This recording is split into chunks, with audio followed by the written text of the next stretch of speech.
시청자 여러분 안녕하십니까? 뉴스9 윤정호입니다. 이재명 대통령이 자신의 최측근으로 알려진 한 인사의 재판 결과를 공개 비판했습니다. 내용이 옳고 그른 걸 떠나 2심까지 일관된 판결을, 그것도 민주당 최고위원 경선에 당사자가 출마한 상황에서 대통령이 언급한 것 자체를 어떻게 봐야 할지요? 미국과 이란이 전면전으로 치닫고 있습니다. 미군은 호르무즈를 넘어 이란의 수도 테헤란 인근 등 내륙까지 공습을 확대했습니다. 도널드 트럼프 미국 대통령은 핵시설을 추가 타격하는 방안과 이란 석유 거점인 하르그 섬에 지상군을 투입하는 것도 다시 검토 중인 것으로 알려졌습니다. 첫 소식 김자민 기자입니다. 미군 미사일이 숲을 사이에 숨겨진 이란 군사시설을 정밀 타격합니다. 레이더 시설은 폭발과 함께 쓰러집니다. 미국은 밤낮 없이 하루 2차례 공습을 이어갔습니다. 미사일 기지가 있는 툰부섬과 해군 전략 요충지인 반다르 아바스, 차바하르 등 이란 남부 해안 곳곳에서 강력한 폭발이 잇따랐습니다. 이번 공습은 내륙 지역으로 확대됐습니다. 남서부 아흐바지의 어린이 병원 인근에 미사일이 떨어졌고 수도 테헤란에서도 방공망이 가동됐습니다. 트럼프 대통령은 이란이 향해 종전 합의 시한을 제시하지 않겠다면서 똑바로 행동하라고 경고했습니다.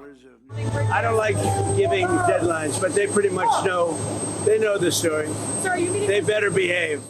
최근 참모들과는 지상군을 투입하는 방안을 다시 논의한 것으로 알려졌습니다. 이란의 원유 수출 기지인 하르그 섬 점령이 목표입니다. As far as taking it is concerned, if we degrade them far enough and deep enough back, I would do that. 트럼프 대통령은 또 벙커버스터를 동원해 나탄즈 인근의 곡괭이산 지하 핵시설을 타격하는 방안도 검토한 것으로 전해졌습니다. 미군은 대이란 해상 봉쇄 시작 24시간 동안 봉쇄를 뚫으려던 상선 한 척을 미사일로 무력화하고 2척은 회항시켰다고 밝혔습니다. TV조선 김자민입니다. 이란도 눈에는 눈을 내세우며 물러서지 않고 있습니다. 중동 주변국들에 대한 공격 확대를 예고했고 원유 수출길을 막겠다고 으름장도 놨습니다. 이란의 호위적인 예멘의 후티 반군까지 가세해 석유 수출 우회로인 홍해까지 막을 태세입니다. 신은서 기자가 보도합니다. 요르단 상공에서 발사체가 격추됩니다. 쿠웨이트, 바레인의 미군 기지도 이란의 공격을 받았습니다. 이라크 에르빌에선 미국 영사관 인근까지 드론들이 날아왔습니다. 이란은 기반시설을 공격당하면 중동 내 모든 기반시설을 타격하겠다고 엄포를 놨습니다. 미국의 해상봉쇄에 대응해선 미국과 동맹국의 이익이 되는 원유 수출길을 차단하겠다고 했습니다. ادامه می‌دهد. ابتدا مجدد تاکید می‌شود. تحت هیچ شرایطی و به هیچ وجه به آمریکا به عنوان یک کشور بیگانه و فرامنطقه‌ای اجازه دخالت در تنگه هرمز را نمی‌دهیم. این خط قرمز شکست ناپذیر ایران است. 호르무즈 해협의 우회로인 홍해 항로까지 차단하려는 정황도 포착됐습니다. 외신들은 이란이 지원하는 예멘 후티 반군이 소말리아 무장 조직과 공조해 홍해의 관문인 바브엘만데브 해협을 봉쇄할 준비를 하고 있다고 전했습니다. And the Houthis have already demonstrated that they can use anti-ship missiles, drones and other weapons to make commercial navigation. 바브엘만데브 해협은 전 세계 에너지의 최대 9%, 컨테이너 물동량의 20에서 30%가 지나는 해상 교통의 요충지입니다. 이란과 후티가 호르무즈에 이어 바브엘만데브 해협 이용 선박들까지 공격할 경우 전 세계 경제에 심각한 충격이 불가피합니다. TV조선 신우서입니다. 중동 전쟁 여파로 치솟는 물가를 잡기 위해 한국은행이 기준금리를 0.25%포인트 올렸습니다. 2.75%가 된 건데요. 2023년 1월에 올린 지 3년 6개월 만입니다. 환율 안정에는 도움이 될 걸로 보이지만 정부가 돈을 푸는 적극 재정을 하고 있어 제대로 통화 긴축의 효과가 나올지는 우려하는 목소리도 있습니다. 송병철 기자입니다. 한국은행의 이번 금리 인상은 금융통화위원 7명이 만장일치로 결정했습니다. 2달 연속 3%대를 기록한 물가와 들썩이는 집값이 그 이유였습니다. 여기에 반도체 호황으로 경제 성장률 전망치가 3%로 높아져 경기 침체 우려를 던 점도 작용했습니다. 신현송 한은 총재는 추가 인상 가능성도 시사했습니다. 기준금리 인상 기조를 이어나갈 필요가 있다고 보고 있습니다. 물가 상승 압력의 정도와 경기 개선 흐름, 금융 안정 상황 등을 점검하면서 판단해 나갈 것입니다. 이번 금리 인상으로 미국과의 금리 차이는 1%포인트로 좁혀졌습니다. 외국인 자금 이탈로 불안했던 환율에는 그나마 도움이 될 거란 전망입니다. 문제는 나라 곳간을 풀고 있는 정부와의 엇박자입니다. 올해 예산 총 지출은 고유가 대응 추경까지 더해져 754조 원 규모로 불어난 데다 내년엔 800조 원을 넘길 전망입니다. 현금성 지원은 소비로 직결돼 물가를 자극할 수 있습니다. 올해 추경을 하고 내년도도 확장 재정을 하면은 시중에 돈이 풀려가지고 물가가 안정되기가 좀 쉽지가 않다 이렇게 볼 수 있는 거죠. 통화 긴축이 엇박자에 막혀 효과가 반감될 경우 서민들의 고통은 가중될 수밖에 없습니다. TV조선 송병철입니다. 금리가 오르면 돈을 빌린 자영업자 그리고 취약계층의 부담이 커질 수밖에 없습니다. 반도체는 호황으로 성장세를 보이고 있습니다만 다른 업종은 그렇지가 못하죠. 과실을 누리는 사람과 대조적입니다. 이낙원 기자가 자영업자들의 시름을 들어봤습니다. 서울 성동구의 17평 남짓한 공간에서 30년째 아구찜 가게를 운영하는 임병옥 씨. 1억 원이 넘는 은행 대출에 이자 부담이 얼마나 늘어날까 벌써부터 걱정입니다. 그 아구찜 소자 한 두 개, 세 개 이 정도 팔아야 되고 대기업들이나 이제 반도체 쪽으로 하는 데만 올라가지 우리같이 이렇게 소상공인 이런 사람들은 우리한테 미치지도 않아. 더 힘들지. 광고업체를 창업한 청년 사업가도 고금리 대출에 시름이 깊어지고 있습니다. 청년이고 하다 보니까 10.9%로 변동금리로 대출을 받을 수밖에 없는 상황이더라고요. 매출이 일정하지도 않고 이자로만 하더라도 직원 한 명 월급을 사실 줄 수 있고. 금리가 0.25%포인트 오르면 가게 전체가 부담해야 할 이자는 1년 동안 3조 3천억 원, 차주 1인당 상환액은 16만 3천 원이 늘게 됩니다. 빚으로 연명하는 자영업자와 서민들이 큰 타격을 받을 걸로 보입니다. 전례 없는 실적에 성과급잔치를 벌이고 있는 반도체 기업 직원들이 앞다퉈 내 집 마련에 나서고 있는 것과는 대조적인 모습입니다. 노선 위주에 있는 집들 위치도 좀 많이 보게 됐었던 것 같아요. 금리 인상 기조가 당분간 이어지면서 우리 경제의 K자 양극화 충격은 더욱 깊어질 전망입니다. TV조선 이낙원입니다. 검찰 보안수사권 폐지 관련 논란으로 이어가겠습니다. 완전 폐지냐, 일부 존치냐를 놓고 여권 내 논쟁이 가열되면서 이른바 검찰개혁 이슈가 8월 전당대회의 쟁점이 됐습니다. 당내에서 일부 존치 목소리가 커지자 정청래 전 대표는 다시 전면 폐지를 강조하며 지지층 결집에 나섰습니다. 관련 언급을 자제했던 김민석 전 총리도 폐지 입장을 재확인했습니다. 왜 그랬을까요? 한송원 기자입니다. 민주당 강경파 의원들과 검찰개혁 토론회를 공동 주최한 정청래 전 대표는 수십 년 염원해왔던 검찰개혁 대국민 약속을 파기할 수 없다며 보안수사권 전면 폐지를 다시 한번 강조했습니다. 수십 년간 논의해왔고 수십 년간 염원해왔던 보안수사권 전면 폐지는 이제 끝장을 내야 합니다. 토론회 직후엔 검찰개혁에 실패하면 총선도 어려워진다고 경고했고 대통령의 검찰개혁 의중을 묻는 질문엔 날선 반응을 보였습니다. 이재명 대통령도 그러면 보안수사권 완전 폐지에 좀 동의한다고 보고 계시나요? 기자님은 어떻게 생각하시나요? 기자님 머릿속 생각으로 쓰세요. 당내에서 보안수사권 일부 존치론이 확산되자 강성당원 표심을 파고든 걸로 해석되는데 당권 도전에 나선 김민석 전 총리도 이를 의식한 듯 폐지 입장을 재차 강조했습니다. 8월 전에는 다 법에 이제 정리되는 것이 좋고 현 지도부 하에서 최대한 빨리 마무리하는 것이 좋다고 봐. 당내에선 보안수사권 일부 존치안을 비롯해 피해자 이의제기권 신설 등 현실적 보완책을 담은 여러 법안이 논의되고 있는데 법안을 발의한 홍기원 의원 등에게 강성 지지층의 문자와 전화 폭탄이 쇄도하는 걸로 알려졌습니다.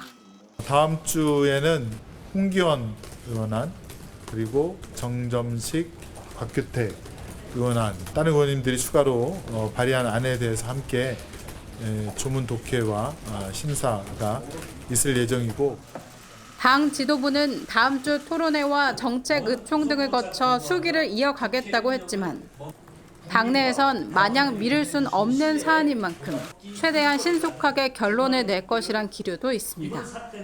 TV조선 한송원입니다.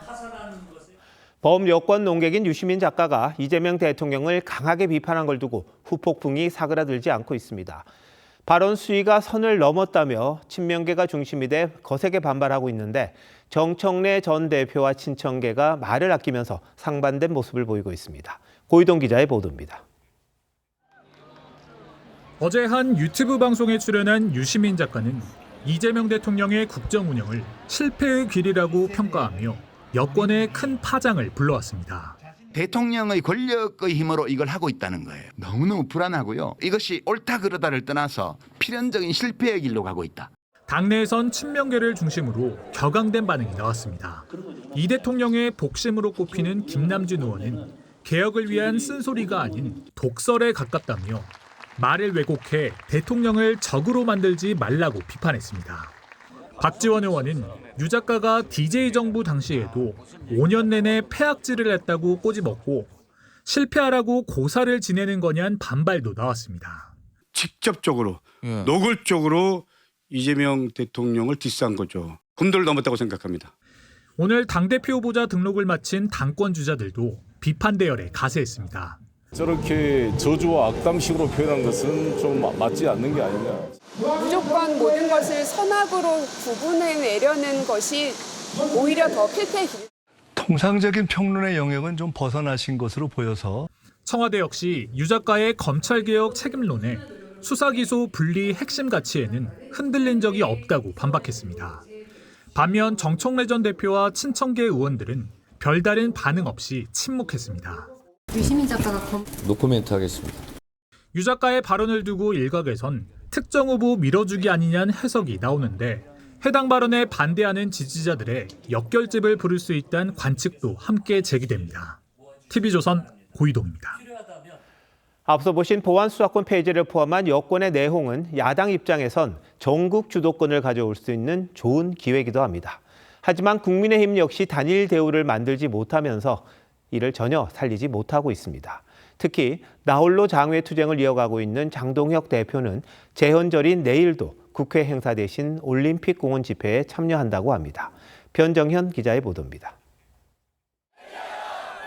국회 앞 계단에 선관위 특검 촉구 손팻말을 든 시민들이 모여 야당 주도 특검을 촉구합니다. 국민 특검 실시하라!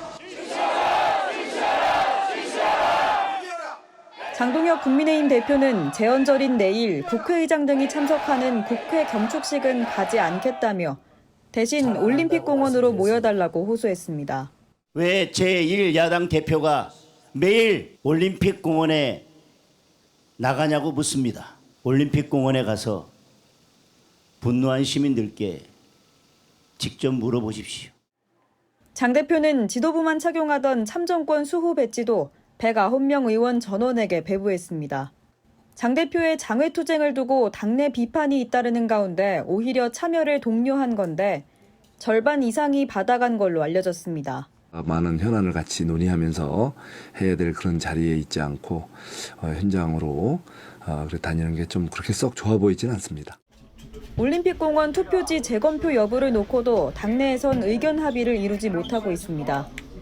국조특위 위원장인 윤상현 의원은 연일 재검표와 특검은 쌍두마차로 함께 가야 한다는 입장이지만 특위위원인 신동욱 주진우 의원은 특검 실시 전 증거물인 투표함을 건드려선 안 된다며 반대하고 있습니다.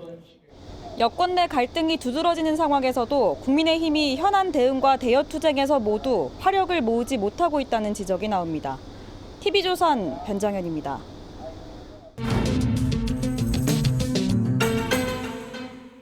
정치 연안에 한 발 더 들어가 궁금증을 풀어드리는 정치 더 시간입니다. 조선일보 배성규 정치 에디터 나오셨습니다. 오늘 주제 알려주시죠. 네, 유시민의 전쟁입니다. 네, 뭐 리포트도 나왔습니다만 유 작가가 상당히 강하게 파문을 일으킬 정도로 이야기를 하고 있습니다. 왜 이렇게 초강경 발언을 하는 겁니까? 네, 이재명 정부의 정책 노선, 여기에 대한 불만 표출과 경고 메시지입니다. 보안수사권 폐지는 친노, 친문과 강성당원들의 핵심 요구사항이고요. 당의 정체성과 관련된 일이라는 겁니다. 네. 그런데 친명 일각의 수사권 유지 시도 배후에 이 대통령이 있는 것 아니냐 이렇게 여긴 겁니다. 공소 취소를 위해 보안 수사권을 후퇴시키려 한다는 그런 의심도 깔려 있습니다. 이 정부가 실용을 앞세워서 진보 노선과 거리가 먼 정책과 인사를 펴는 데 대한 불만도 작용한 것으로 보입니다. 둘째는요, 뉴 이재명이 주도하는 친명 진영의 당의 헤게모니를 넘겨줄 수 없다. 이런 선언으로도 보입니다. 네. 몇 달 전에도요, ABC론을 통해서 가치 중심의 A그룹이 아니라 이익만 쫓는 B그룹이라고 친명을 직격했습니다. 당의 뿌리는 친노, 친문인데 왜 족보도 없는 친명이 당을 좌지우지하느냐, 또 이 공천권을 독차지하려 하느냐, 이런 얘기입니다. 명분은 보안수사권이지만 진짜 이유는 당권 싸움, 즉 전당대회 판 흔들기용이다, 이런 분석이 나옵니다. 네, 뭐 당내 목적이라고는 하겠습니다만, 근데 대통령에게 실패할 거다 이렇게 한 건 좀 도가 지나친 것 아닙니까? 맞습니다. 전례를 보기 힘든 일인데요. 친명 의원들은 돈 없는 독설이라고 맹 비판하고 있습니다. 유 작가는 스스로 친노 친문의 대변자라고 여기는 듯하고요. 이 대통령을 당선시키는데 큰 역할을 했다고 자부한다고 합니다. 네. 그런데 이 대통령과 친명이 이를 무시하고 독주하는 데 대한 누적된 불만이 작용했다는 그런 분석입니다. 의도된 도발이라는 해석도 있습니다. 이 유 작가는 과거에도요, 정치적 영향력을 넓히고 상대를 격발시키기 위해서 이런 행태를 자주 보여왔다는 겁니다. 친명 진영에서는 김대중 정부 때도 5년 내내 괴롭혔고 DJ 필패론도 폈다. 항상 민주당 외곽에서 내부 총질을 했다. 이렇게 비판을 하고 있습니다. 네. 자, 근데 이게 유 작가가 개인적으로 플레이를 하는 건지 아니면 친노, 친문의 집단적 의사가 반영된 건지 그것도 궁금해요. 네. 이 겉모양은 단독 플레이인데요. 이 이른바 문조 털레유라고 하죠. 거기 이렇게 불리는 친노, 친문 진영의 의사가 일부 반영됐다, 이런 얘기도 나옵니다. 네. 일단 문재인 전 대통령부터 보면 관여하거나 상의한 일은 없다고 합니다. 또 김어준 씨가 관건인데 이번 발언은 김어준 유튜브가 아니라 매불쇼에서 했습니다. 최근 김어준 씨는 김민석 전 총리 국회 영상을 틀면서 뭔가 편을 들어주는 듯한 그런 모습을 보여왔죠. 네. 그런데 오늘은 보안수사권 폐지를 해야 된다, 아주 강하게 주장하면서 유 작가와 같은 목소리를 냈습니다. 정청래 전 대표는 노 코멘트라고는 했지만 보안수사권은 끝을 보겠다고 했습니다. 비슷한 기조죠. 예. 조국 혁신당 지지층도 중요한데 유 작가에 적극 동조하는 분위기라고 합니다. 네. 자, 그럼 청와대와 친명은 어떻게 대응을 했습니까? 네, 정면 대응을 피하고 있습니다. 청와대는 특정인의 발언에 대응하지 않겠다 했는데요. 불쾌한 기색은 역력하지만 네. 전당대회에 미치는 영향을 생각해서 이런 대응을 최소화하겠다, 이런 의도로 읽힙니다. 김민석 전 총리도 말을 상당히 오늘 아꼈습니다.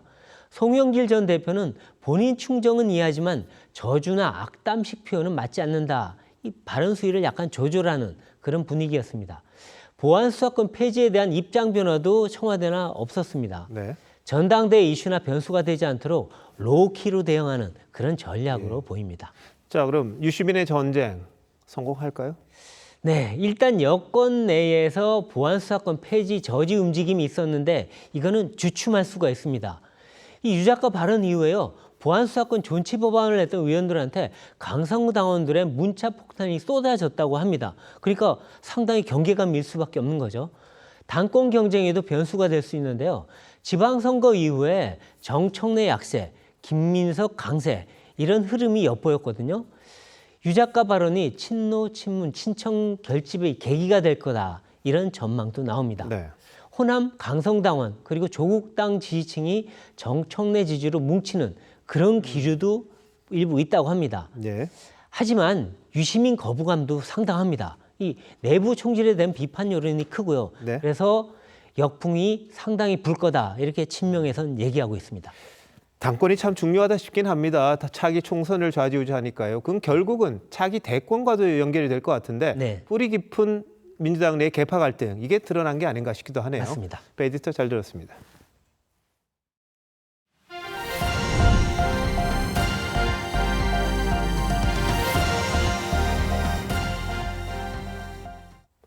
경찰이 국가 1호 테러 사건이라며 이재명 당시 민주당 대표에 대한 가덕도 피습 사건을 올 초부터 재수사해 왔었죠.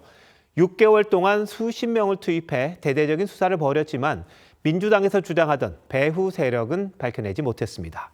테러 배후 밝히는 거 물론 중요합니다. 하지만 이런 식의 수사력 낭비는 과하지 않냐는 지적도 있습니다. 황재영 기자가 보도합니다. 지난 2024년 1월 당시 더불어민주당 대표였던 이재명 대통령이 부산 가덕도 신공항 부지를 둘러보던 중 60대 김모 씨가 휘두른 흉기에 목을 찔렸습니다. 이후 경찰 조사를 거쳐 대법원은 지난해 2월 김 씨에게 징역 15년을 확정했습니다.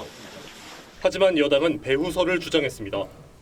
정부는 유관 기관은 테러 행위로 지정해 주시고 이에 대한 수사를 다시 착수해야 될 것입니다. 이것은 결코 단독 범행이 아닙니다. 지난 1월 20일 이재명 정부는 이 사건을 국가 1호 테러로 지정했고 경찰은 수십 명 규모의 TF를 꾸려 재수사에 착수했습니다. 당시 경찰은 배후 공모 세력 등에 대해 수사하겠다고 공언했지만 6개월간 수사 끝에 직접적인 배후 세력은 확인되지 않았다고 결론 내렸습니다. 다만 김 씨 범행을 도운 한 명을 비롯해 경찰관 3명과 당시 국정원 관계자 3명을 각각 증거 훼손과 허위 공문서 작성 등 혐의로 검찰에 넘겼습니다. 경찰은 하명 수사라는 비판을 받으며 대대적으로 재수사를 벌였지만 결과는 초라하다는 지적이 나옵니다. TV조선 황재영입니다. 이재명 대통령이 최측근인 김용 전 민주연구원 부원장의 불법 정치자금 수수 혐의 재판을 비판하는 글을 올려 논란입니다. 해괴한 결론이라며 사실상 사법부를 압박했다는 지적까지 나왔는데요. 해당 판결에 어떤 내용이 담겼었는지 이광희 기자가 먼저 짚어봅니다. 이재명 대통령이 어제 SNS에 올린 글입니다. 구글 타임라인이 특정 사건에서만 증거가 되지 못한다는 해괴한 결론으로 유죄를 선고하는 건 이해하기 어렵다고 했습니다. 지난해 2월 김용 전 민주연구원 부원장에게 징역 5년을 선고한 재판을 지목한 겁니다. 구글 타임라인은 스마트폰 GPS 등을 통해 실시간 위치를 온라인에 저장하는 서비스입니다. 김 전 부원장이 대장동 민간업자 일당이 돈을 건넸다는 날과 장소에 가지 않은 증거로 제출한 겁니다.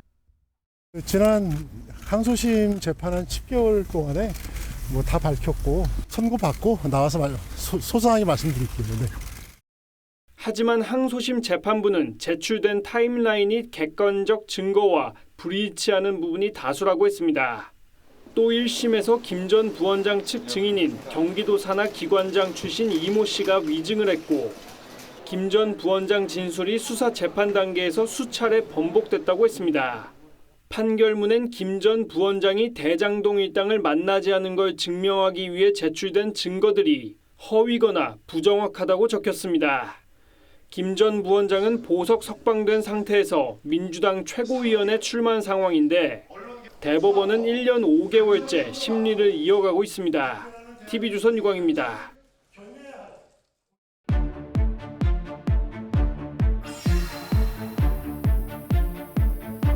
이재명 대통령의 언급처럼 법원이 구글 타임라인의 증거 능력을 대체로 인정하면서 김용 전 민주연구원 부원장 재판에서만 인정해주지 않은 게 맞는지 김충영 기자와 따져보겠습니다.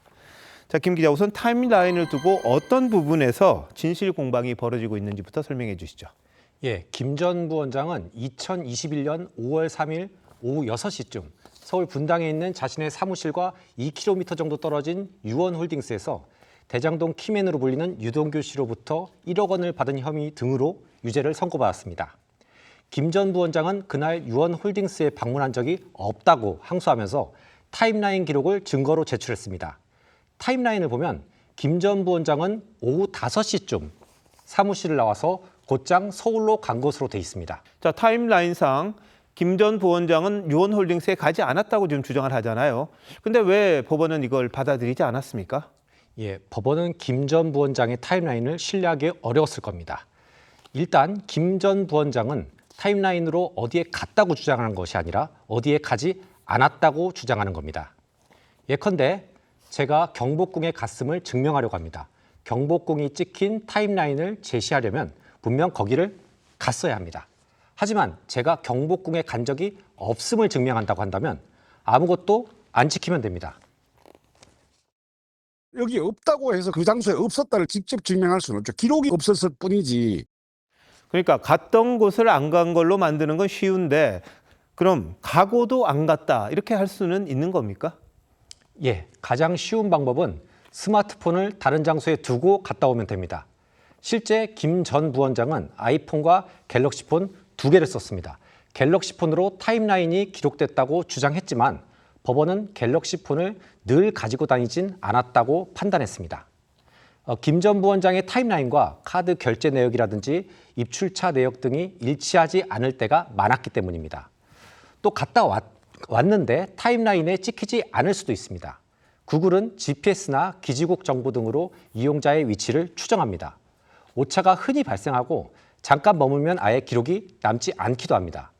실제 이날 확인된 것만 오차가 무려 1.95km까지 나는 경우도 있었습니다. 그리고 다녀온 뒤에 기록을 삭제할 수도 있습니다. 김 전 부원장은 타임라인 기록을 수정한 전력이 있습니다. 법원 입장에서는 수정 전력까지 있는 피고인을 그대로 믿기는 어려웠을 것 같습니다. 타임라인은 그렇다 치더라도 김 전 부원장이 유원홀딩스에 가지 않았다는 증거, 다른 증거는 없습니까? 예, 사실상 없습니다.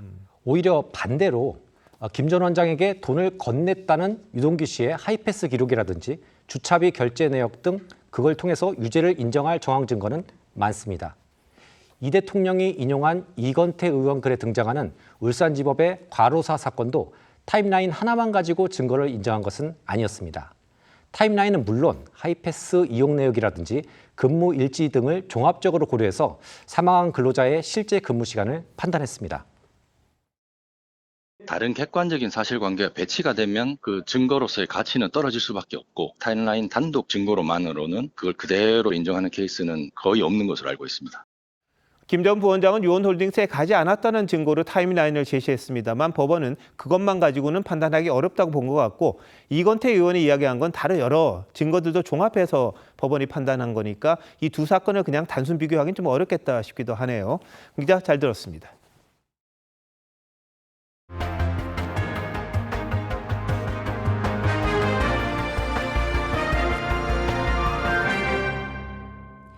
장윤기 사건 증거 인멸 혐의로 구속된 당시 수사팀장이 유족에게 사과했습니다. 정년을 앞두고 명예롭게 퇴진하지 못할까 봐 두려워서 수사를 보완할 기회를 놓쳤다고 말했습니다. 경찰청 특별수사단은 일선 경찰서로 넘어서 윗선 지휘라인 형사과장을 상대로 구속영장을 신청했습니다. 김태준 기자입니다. 장윤기 성범죄 의도를 규명할 핵심 증거인 케이블 타이 등을 발견하고도 압수하지 않아 증거인멸 혐의로 구속된 당시 수사팀장. 억울하지 않으세요? 사실 말씀 없으세요? 영상 삭제 지시하셨습니까? 구속 8일 만에 입을 열었습니다. 박무경감은 변호인을 통해 유족에게 죄송하다며 부실 수사 비판은 자업자득이라고 했습니다. 장윤기를 검찰에 넘긴 후에도 누락된 자료를 보낼 수 있었지만 기회를 놓쳤다며 징계받거나 명예롭게 퇴직하지 못할 것 같아 두려웠다고도 했습니다. 57살인 박경감은 정년 퇴임을 2년여 앞두고 있었습니다. 범행 전 장윤기가 피해 여고생을 인지하고 있었던 정황을 확보한 경찰 특별수사단은 당시 수사를 지휘한 광주 광산경찰서 형사과장에 대해 구속영장을 신청했습니다. 박경감은 장윤기의 살인과 스토킹 사건을 연관짓지 말라는 윗선의 지시가 있었다고 진술했습니다. 정부도 고개를 숙였습니다. 경찰관 연고지 유착 문제를 뿌리 뽑기 위해 순환 인사제를 전면 도입하고 경찰관 배우자 직계 좀비속 사건에 대한 자진 신고 및 상피제를 오는 10월 출범하는 공소청과 경찰 간 견제를 통해 부실 수사 발생 가능성을 원천 차단하겠다고 했습니다. TV조선 김태준입니다. 경북 경산에서 함께 술을 마시던 친구를 흉기로 살해한 남성의 신상 정보가 공개됐습니다. 24살 정재환입니다. 범행 이후 피 묻은 알몸 상태로 거리를 배회하기도 했었는데 피해자의 시신 훼손 의혹도 제기됐습니다. 이심철 기자입니다. 한 남성이 알몸으로 거리를 배회합니다. 인근 편의점에 들러 태연히 우유를 훔쳐 먹더니 순찰차와 마주치자 어디론가 도망칩니다. 지난 4일 새벽 4시쯤 경북 경산시의 한 아파트에서 함께 술을 마시던 친구를 흉기로 수십 차례 찔러 살해한 24살 정재환입니다. 경찰은 정재환이 잔인한 범행을 저지른 데다 큰 피해를 입혔다며 지난 10일 신상정보 공개 결정을 내렸습니다. 당사자 이의 제기로 닷새가 지난 오늘 공개된 건데 정재환은 술에 취해 기억나지 않는다며 범행 관련 진술도 거부한 것으로 파악됐습니다. 일관되게 그렇게 진술하고 있습니다. 그 당시 상황이 기억나지 않는다. 하지만 범행 직후 편의점에서 빨대까지 챙기는 등 주변 상황을 인식한 정황이 포착돼 고의적인 회피라는 지적도 나옵니다. 취업 준비생이던 피해자는 사건 당일 교통비가 부담돼 대구에서 있었던 약속을 취소하고 경산에서 머물다 변을 당한 것으로 알려졌습니다. 유족들은 정재환이 살인 범죄를 저지른 뒤에도 피해자의 시신을 훼손하려 한 정황이 있다며 고소장을 제출했습니다. 스스로 범행 현장을 이탈했다가 다시 돌아온 거거든요. 범행을 은폐하거나 증거인멸할 가능성은 굉장히 컸다. 경찰은 살인 혐의와는 별개로 시신 훼손 여부 등에 대해 수사를 확대할 예정입니다. TV조선 이심철입니다. 중학생 2명이 수도권을 돌면서 1,000만 원 넘게 현금을 훔치다 경찰에 붙잡혔습니다. 이들은 모두 만 14세 미만, 즉 촉법 소년이었고 형사처벌도 받지 않았습니다. 이렇게 촉법 소년이 무기가 되는 일이 반복되고 있는데 나이를 낮추자는 의견이 숱하게 제기되는 이유도 이 때문이겠죠. 김서정 기자의 단독 보도입니다. 새벽 시간 검은 옷을 입은 남자 2명이 무인 점포 안에 있는 집회교환기 앞을 서성입니다. 잠시 후 자신의 몸통만한 절단기를 꺼내더니 자물쇠를 자르려 안간힘을 씁니다. 몇 분 후 자물쇠가 절단되자 안에 있던 현금을 가방에 쓸어 담고 유유히 빠져나갑니다. 지난 2일 새벽 3시 20분쯤 경기 군포시의 무인인형 뽑기 가게에서 중학교 2학년 2명이 현금 약 400만 원을 훔쳐 달아났습니다. 목격자 신고를 받고 출동한 경찰은 이들을 가게 근처에서 현행범으로 체포했는데 들고 있던 가방에는 현금 1,200만 원가량이 들어있었습니다. 조사 결과 이들은 지난달 30일부터 사흘 동안 인천과 서울 영등포, 구로, 관악, 군포 등을 택시를 타고 돌아다니며 절도를 저지른 것으로 확인됐습니다. 하지만 이들은 만 13세로 촉법 소년이라 형사처벌을 받지 않고 체포 당일 풀려났습니다. 바로 잡혔는데도 불구하고 바로 풀려났다고 하니까 아무리 나이가 어리다고 해도 이건 법이 좀 잘못된 것 같아요. 경찰은 이들의 범행이 총 10여 건에 달하는 것으로 보고 범행 경위와 추가 피해 금액 등을 확인 중입니다. TV조선 김서정입니다. 사실상 마지막 검찰총장 가능성이 높은 심우정 전 검찰총장이 구속심사를 받았습니다. 계엄 당시 계엄사령부 합동수사본부의 검사 파견을 검토하며 내란에 가담했다는 혐의입니다. 법원에 나가 있는 저희 취재기자 연결해 보겠습니다. 조유진 기자, 심사 결과 아직인가요? 네, 심우정 전 검찰총장에 대한 구속심사는 오전 9시 반부터 약 3시간가량 진행됐습니다. 심 전 총장은 현재 서울구치소에서 대기 중인데요. 구속심사 결과는 이르면 오늘 밤 늦게 나올 걸로 보입니다. 심 전 총장은 법원에 출석하면서 담담한 모습을 보였습니다. 계엄 당시 상황 및 그 이후 상황에 대해서 소상하게 설명드리겠습니다. 퇴장할 때는 입을 굳게 닫았습니다. 구속심사에서 어떤 부분 집중적으로 설명하셨을까요? 종합특검은 심 전 총장이 비상계엄 당시 박성재 전 법무부 장관의 지시로 계엄 합동수사본부의 검사 파견을 검토했다고 주장합니다. 앞서 내란특검은 해당 의혹을 각하 처분했는데 이를 뒤집은 겁니다. 또 계엄 시 군사법원 관할로 가는 범죄의 대응 방안을 논의하고 관련 문건을 작성하는 데 관여한 혐의도 적용했습니다. 법원이 윤석열 전 대통령 구속을 취소하자 즉시 항고를 포기하고 석방을 지휘한 직권남용 혐의도 포함됐습니다. 심 전 총장은 앞선 특검 조사에서 관련 혐의를 부인했습니다. 지금까지 서울중앙지방법원에서 TV조선 조유진입니다.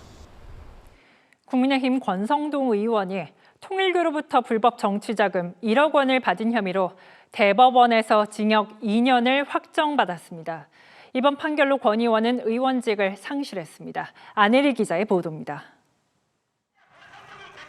권성동 국민의힘 의원은 지난해 9월 김건희 특검이 정교유착 의혹으로 구속영장을 청구하자 강력 반발했습니다. 특검이 저에 대해 제기한 주장은 모두 거짓입니다. 저는 검사를 20년 했고 정치는 16년 했습니다. 문제가 될 수 있는 돈을 받을 만큼 어리석지 않습니다. 하지만 구속을 피하지 못했고 지난해 10월 통일교 측으로부터 1억 원을 받은 혐의로 재판에 넘겨졌습니다. 대법원은 권 의원에게 징역 2년과 추징금 1억 원을 선고한 원심 판결을 확정했습니다. 권 의원에게 돈을 건넨 윤영호 전 통일교 본부장이 권성동 점심, 큰 거 한 장 서포트라고 쓴 다이어리의 증거 능력을 인정했습니다. 윤 전 본부장이 권 의원에게 대통령 후보를 위해 요긴하게 써달라는 메시지를 보낸 것도 근거가 됐습니다. 권 의원 측은 이 사건이 김건희 특검법상 수사 대상이 아니고 증거도 위법하게 수집됐다고 했지만 대법원은 받아들이지 않았습니다. 징역형 확정으로 권 의원은 의원직을 잃었습니다. 또 공직선거법에 따라 형 집행 종료나 면제 뒤 10년간 출마할 수 없습니다. 권 의원은 사법부의 최종 판단을 겸허히 받아들인다면서도 정치보복은 저 하나로 마무리되기를 바란다는 입장을 냈습니다. TV조선 안혜리입니다. 낙태죄를 둘러싼 국회 입법은 7년째 좀처럼 앞으로 나아가지 못하고 있습니다. 이런 상황에서 이재명 대통령이 낙태약 도입을 검토하라고 지시하면서 정부 차원에서 부랴부랴 논의가 시작됐습니다. 그런데 제대로 된 사회적 합의와 법적 근거도 없이 이렇게 추진한 게 맞는지 의료계에선 우려를 표하고 있습니다. 차성승 기자입니다. 이재명 대통령은 그제 국무회의에서 낙태약 미푸진의 사용 검토를 지시했습니다. 이걸 적정하게 투약할 수 있게 해줘야지. 이런 식으로 지금 정부가 하는 건 무책임한 거 아닌가 생각이 좀 들었거든요. 미푸진은 미국과 프랑스 등 100여 국에서 허가된 약이지만 국내에선 불법입니다. 지난 2019년 낙태죄 처벌은 헌법 불합치라는 헌재 결정이 나왔지만 임신 몇 주 차까지 낙태를 허용할지를 두고 사회적 합의를 못해 7년째 입법 공백 사태이기 때문입니다. 이런 상황에서 일부 여성들은 미푸진을 음성적으로 구매하고 있는 걸로 알려졌습니다. 이재명 대통령은 관련 법 개정 전이라도 미푸진 투약을 허용해야 한다는 취지로 언급했습니다. 꼭 법으로 정하는 게 절대 진리는 아닌 것 같다는 거예요, 내 말은. 의사한테 재량으로 양심과 재량이 맡기는 것도 하나의 방법 아닐까? 이 대통령의 한마디에 성평등 가족부는 연내 법안 추진 의사를 밝혔습니다. 의료계는 즉각 반발했습니다. 약에 대한 그 부작용이나 합병증에 대한 어떤 그런 준비라든지 아니면 그럴 때 매뉴얼이라든지 뭐 이런 것들이 전혀 안 돼 있는데 의료계는 낙태약은 복용 전 반드시 초음파 검사로 자궁 내 임신 여부를 확인해야 하고 이런 명확한 기준 없이 의료진 재량에 맡기는 건 무책임한 발상이라고 했습니다. TV조선 차정수입니다. 최근 전주에서 호흡곤란을 겪던 신생아가 치료 가능한 병원을 찾다가 숨지는 일이 있었습니다. 이렇게 고위험 신생아가 늘고 있지만 이들을 살릴 수 있는 신생아 중환자실과 전문의는 턱없이 부족합니다. 지방 상황은 더 심각하겠죠? 한지은 기자가 취재했습니다. 생후 18개월 된 서아는 태어나자마자 심혈관 수술을 받았습니다. 100일 동안 신생아 중환자실에서 집중 치료를 견뎌야 했습니다. 아마 구급차 타고 이제 뺑뺑이 돌 수도 있다. 이제 그렇게 말씀을 하셨었거든요. 출생 신고도 한 달 있다가 하고 그게 이제 어떻게 될지 모르니까. 신생아 중환자실은 미숙아나 중증 질환을 가지고 태어난 아기를 집중 치료하는 곳입니다. 지난해 신생아 중환자실에 입원한 아기는 50만 명에 육박하지만 신생아 중환자실을 보유한 병원은 전국 102곳에 불과합니다. 이마저도 절반 이상이 수도권에 몰려 있습니다. 신생아 중환자실을 안정적으로 운영하려면 최소 5명의 신생아 전문의가 필요합니다. 하지만 집계된 병원 2곳 중 1곳은 전문의가 5명 미만입니다. 지역 병원들은 전문의 모집도 쉽지 않습니다. 이 병원은 신생아과 전문의 모집 공고를 냈지만 지원자가 현재 없는 상태입니다. 신생아 전문의는 진현승 교수를 포함해 4명이 전부입니다. 3년 전 은퇴한 교수까지 다시 돌아와 당직 근무를 서고 있습니다. 4명이서 365일 24시간을 이제 커버해서 근무를 해야 하고 각자 외래 진료도 봐야 되고 그래. 주말 당직 같은 경우도 사실은 50시간 이상 이렇게 연속 근무가 필요하기도 합니다. 네, 그래서 만만치가 않죠. 전문가들은 고령 산모와 다태아 출산이 늘면서 태어나는 아기 10명 중 1명은 고위험군으로 분류되는 상황이라며 신생아 중환자실에 대한 국가 차원의 대책이 필요하다고 입을 모으고 있습니다. TV조선 한지은입니다. 결국 파산하는 듯했던 홈플러스가 다행히 회생 불씨를 살려냈습니다. 긴급 운영자금 2천억 원을 확보했습니다. 최대 채권자인 메리츠금융이 돈을 빌려주고 대주주 MBK와 김명주 회장이 보증을 서는 방식입니다. 일단 한숨은 돌렸지만 정상적인 운영까지는 여러 난관이 있습니다. 신유만 기자가 짚어봤습니다. 홈플러스 살려야 된다! 홈플러스 살려야 된다! 홈플러스는 당장 파산을 피할 시간을 벌었습니다. 일터를 잃었던 노동자들은 환호했습니다. 다만 2천억 원은 정상화 자금이 아닙니다. 매장을 다시 열고 회생 절차를 이어가기 위한 최소 운영 자금입니다. 첫 관문은 법원입니다. 홈플러스는 20일까지 즉시 항고를 내고 서울회생법원이 이걸 받아들여야 회생 절차를 다시 이어갈 수 있습니다. 두 번째는 시간입니다. 회생계획안 인가시한은 9월 4일입니다. 그 전에 채권자 동의를 받아서 수정 회생계획안을 법원에 내야 합니다. 세 번째는 영업 재개입니다. 홈플러스는 지난 13일부터 남은 67개 점포의 영업을 멈췄는데요. 빈 매대를 상품으로 다시 채우고 직원을 다시 복귀시켜야 합니다. 물류, 발주 시스템도 되살려야 합니다. 가장 큰 문제는 신뢰입니다. 납품업체가 대금을 받을 수 있다고 믿어야 상품 공급이 재개됩니다. 추가 자금 당연히 필요합니다. 밀린 임금과 퇴직금, 납품 대금과 운영비까지 홈플러스가 해결해야 할 공익채권 1조 원 안팎으로 추산됩니다. 2천억 원만으로는 정상화 비용을 모두 감당하기 어렵습니다. 돈을 만드는 방법은 두 가지입니다. 67개 점포를 다시 돌려서 현금을 만들거나 M&A로 새 주인을 찾는 겁니다. 하지만 영업 기반이 흔들렸고 부채 부담도 커서 인수자를 찾는 일도 쉽지 않습니다. 자, 마지막 관문은 소비자입니다. 문을 다시 열어도 상품이 부족하거나 배송과 교환, 환불이 제대로 이루어지지 않으면 고객은 돌아오지 않겠죠. 홈플러스가 확보한 2천억 원은 회생의 끝이 아니라 마지막 기회의 시작입니다. TV조선 신유만입니다. 국방부가 육해 공군 사관생들을 대전 자운대에 모아 4년 동안 통합 교육을 시키겠다고 발표했습니다. 하지만 오늘 발표에 개편 시점 등이 담기지 않아 구체성이 떨어진다는 지적입니다. 각군 사관학교 동창회도 강하게 반발하면서 현실화까지 상당한 진통이 예상됩니다. 신경희 기자가 보도합니다. 민주당 지도부와 국회에서 당정협의회를 가진 안규백 국방장관은 국군사관학교 창설 계획을 공식 발표했습니다. 육해공사관학교가 통합된 국군사관학교를 조성하고 최첨단 스마트 캠퍼스를 시축하겠습니다. 각군사관학교를 학부제로 개편하고 사관학교 생도들은 대전 자운대에서 4년 동안 지내며 교육받게 하는 겁니다. 당초 국방부는 1, 2학년은 통합사관학교, 3, 4학년은 각군사관학교에서 교육하는 2+2안을 검토했습니다. 불과 몇 개월 만에 계획을 바꾼 건데 국방부 관계자는 생도 자치활동의 유지가 더 중요하기 때문이라며 통합생도들이 4년 동안 함께 생활해야 자군 이기주의를 극복하고 단결력을 기를 수 있다는 취지로 설명했습니다. 전문성이 떨어질 수 있다는 우려에 대해서는 공군은 자운대에서 40분 떨어진 청주에서, 해군은 평택에서 집중교육이 충분히 가능하다고 했습니다. 하지만 오늘 발표에선 통합사관생 입학 시점은 물론 통합 예산이 구체적으로 얼마가 될지 등이 포함되지 않으며 구체성이 떨어진다는 지적이 나왔습니다.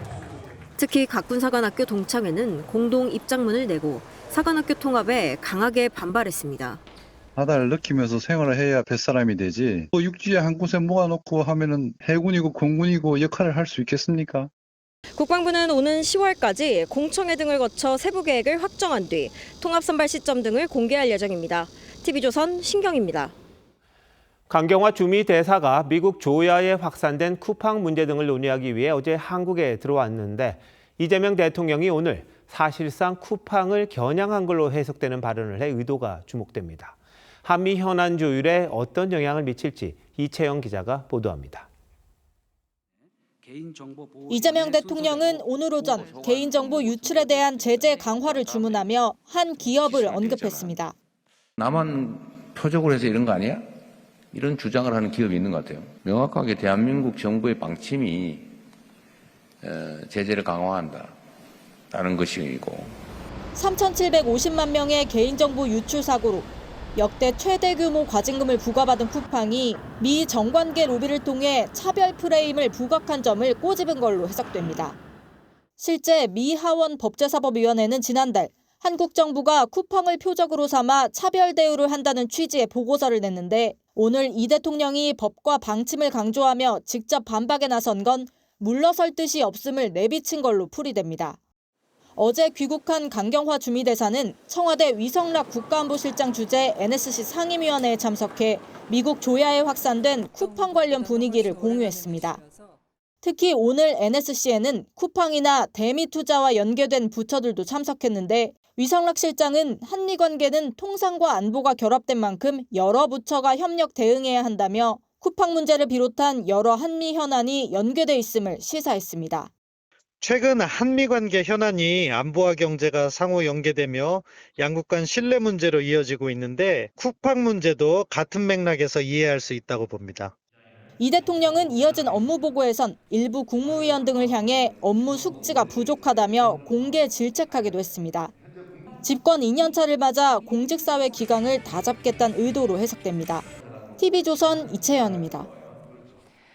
마치 황사가 몰려온 것처럼 하늘이 온통 누런색인 여기는 캐나다 토론토입니다. 산불 때문입니다. 캐나다 전역에서 800건 넘는 산불이 동시다발적으로 발생했는데 연기는 미국 북동부까지 번졌습니다. 오현주 기자입니다. 열차가 마치 용광로 속에 들어온 듯 사방이 시뻘건 화염뿐입니다. 캐나다 온타리오주를 지나던 화물 열차가 거대한 산불에 포위됐습니다. Holy Okay, y'all need to hurry up here. Like seriously, we're encased in flames now. 캐나다에서는 고온건조한 날씨 속에 서부와 중부 그리고 북부에 걸쳐 무려 835건의 산불이 발생했습니다. 이 가운데 112건은 통제 불능 상태입니다. 지금까지 190만 헥타르, 서울시의 31배에 달하는 면적이 불에 탔습니다. 온타리오주 북서부에서 난 산불로 인근 썬더베이는 검붉은 연기가 내려앉았고 직선거리로 1000km 가까이 떨어진 토론토까지 환갈색 연기가 퍼지며 고층 건물의 경계가 흐릿해졌습니다. Oh, you can definitely smell it. Absolutely. As soon as I woke up in the morning, I went outside on my terrace and you could definitely smell the smoke in the air and it's very hazy out. 환경당국은 토론토의 대기질이 매우 높은 위험 단계라며 월드컵 행사를 취소하는 등 야외 활동 자제령을 내렸습니다. 연기는 국경을 맞댄 뉴욕 등 미국 북동부까지 바람을 타고 퍼졌습니다. It's already here, basically, here meaning in New York City. We probably haven't seen the worst of it yet for the Great Lakes and the upstate in New England yet either. 특히 오는 19일 뉴저지에서 월드컵 결승전이 열릴 예정이어서 당국이 긴장하고 있습니다. TV조선 오현주입니다. 마침내 북중미 월드컵 결승전 대진표가 확정됐습니다. 아르헨티나 대 스페인입니다. 2회 연속 우승에 도전하는 아르헨티나가 잉글랜드의 역전승을 거두며 결승에 올랐습니다. 결승전에서 메시와 제2의 메시인 라민 야말의 대결이 성사된 건데 두 사람은 이미 19년 전에 특별한 인연을 맺은 적이 있습니다. 윤재민 기자입니다. 신생아를 씻겨주는 20살의 리오넬 메시. 지난 2007년 12월 자선 달력을 만들기 위해 찍은 사진입니다. 욕조에 앉은 5개월 된 아기는 스페인의 라민 야말입니다. 행사에 당첨돼 함께 사진을 찍었는데 메시의 뒤를 이어 바르셀로나의 핵심으로 성장했습니다. Salía del vestuario y de repente se encuentra en otro vestuario con una bañera de plástico llena de agua y un bebé dentro. Y fue complicado, no sabía ni por dónde cogerlo al principio. 두 사람은 북중미 월드컵 결승전에서 운명적인 맞대결을 펼치게 됐습니다. 프랑스를 꺾고 결승에 선착한 스페인에 이어 아르헨티나가 잉글랜드에 극적인 역전승을 거두며 결승행을 확정한 겁니다. 정규 시간을 5분 남긴 채 0대1로 패색이 짙은 상황에서 메시는 6분 만에 도움 2개를 기록하며 팀을 승리로 이끌었습니다. Pero yo nunca dudé y sabía que mínimo íbamos a estar entre los cuatro y que este grupo cuando se junta saca algo especial de donde no tiene y se van los dolores y se ponen bien físicamente. 토너먼트 4경기 모두 막판 뒤집기로 극적인 승리가 나오면서 아르헨티나 전역은 광란의 도가니에 빠졌습니다. Y ahora cómo te sentís con esta victoria nueva? Más feliz de la mierda. ¿Cómo me sentí? 축구의 신 메시가 월드컵 2연패에 성공할지 야말의 새 시대가 열릴지 다음 주 월요일 결승전에서 판가름 납니다. TV조선 윤재민입니다.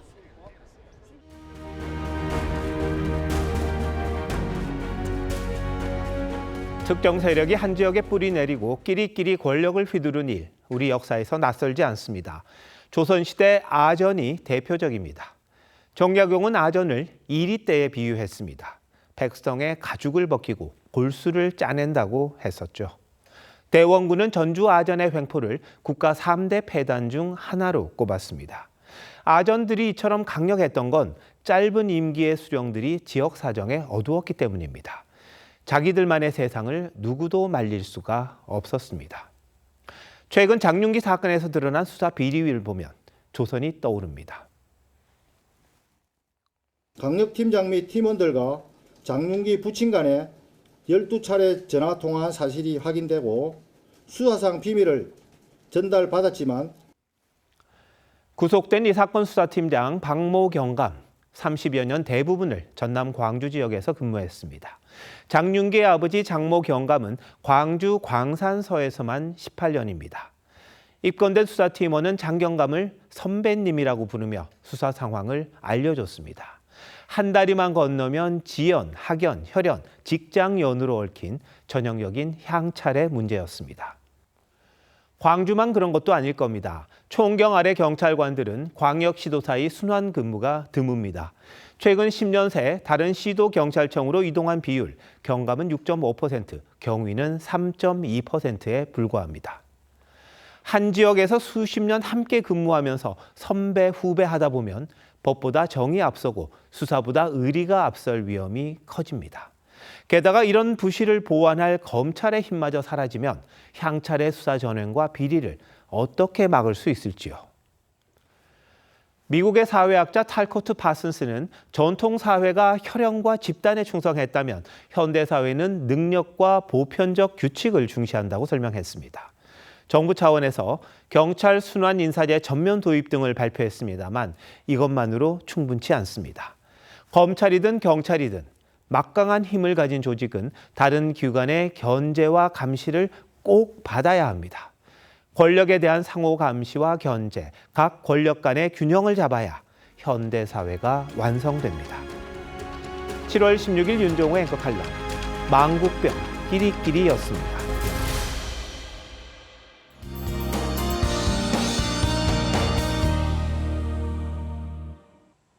제헌절인 내일부터 사흘 연휴 내내 비가 오겠습니다.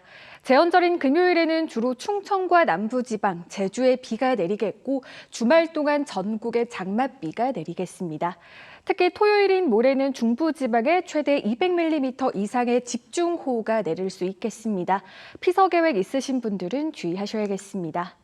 내일까지는 호남과 경남에 30에서 80mm, 충청과 경북에 20에서 60mm의 비가 예상됩니다. 내일 아침 기온 서울 23도, 광주 25도, 부산 24도로 오늘과 비슷하겠고요. 내일 한낮 기온은 서울과 대구 32도, 대전과 광주 30도로 습도가 높아 후텁지근한 날씨는 계속될 전망입니다. 다음 주 월요일까지 전국에 비가 예상되고요. 남부지방은 수요일까지 이어지겠습니다. 날씨였습니다. 7월 16일 목요일 뉴스9 마칩니다. 시청해주신 여러분 고맙습니다.